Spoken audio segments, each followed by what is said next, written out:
As Methodists, we believe that justice is not just an idea, but a way of living.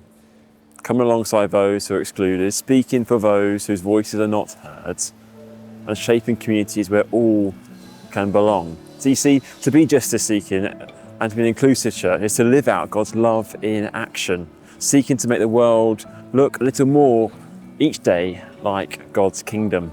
And so we listen to the prophet's dream of a world restored, a world of peace and justice. A shoot shall come out from the stock of Jesse, and a branch shall grow out of its roots. The Spirit of the Lord shall rest on him, the Spirit of wisdom and understanding, the Spirit of counsel and might, the Spirit of knowledge and the fear of the Lord. His delight shall be in the fear of the Lord. He shall not judge by what his eyes see, or decide by what his ears hear. But with righteousness he shall judge the poor, and decide with equity. For the meek of the earth he shall strike the earth with the rod of his mouth, and with the branch of his lips he shall kill the wicked.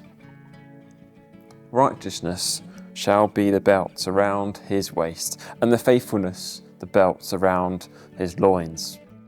The wolf shall live with the lamb, the leopard shall lie down with the kid, and the calf and the lion and the fatling together, and the child shall lead them. The cow and the bear shall graze, their young shall lie down together, and the lion shall eat straw like the ox.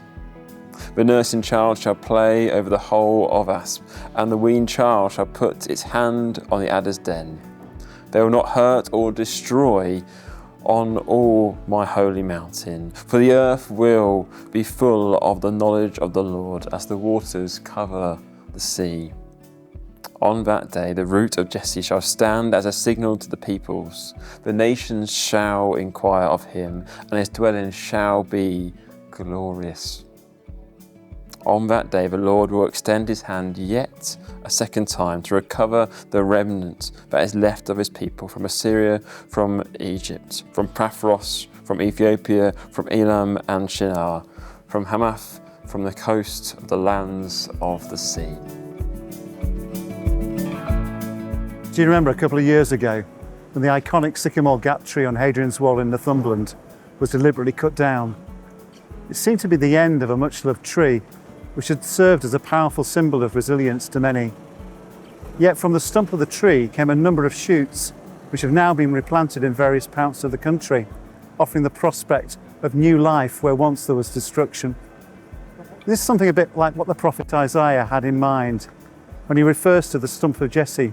Is he living through a time when the line of David has come to an end? Has the royal line been cut down? But for the prophet, this is by no means the end of the story. Isaiah imagines a time when a new royal figure will arise on whom will rest God's Spirit. What might it mean to be imbued with God's Spirit? In this context, it means an agent of justice, and the result of this agency is a world transfigured. We too are invited to be agents of justice, to seek and look for a world transfigured, a world changed for the better. Are you willing to be an agent for justice?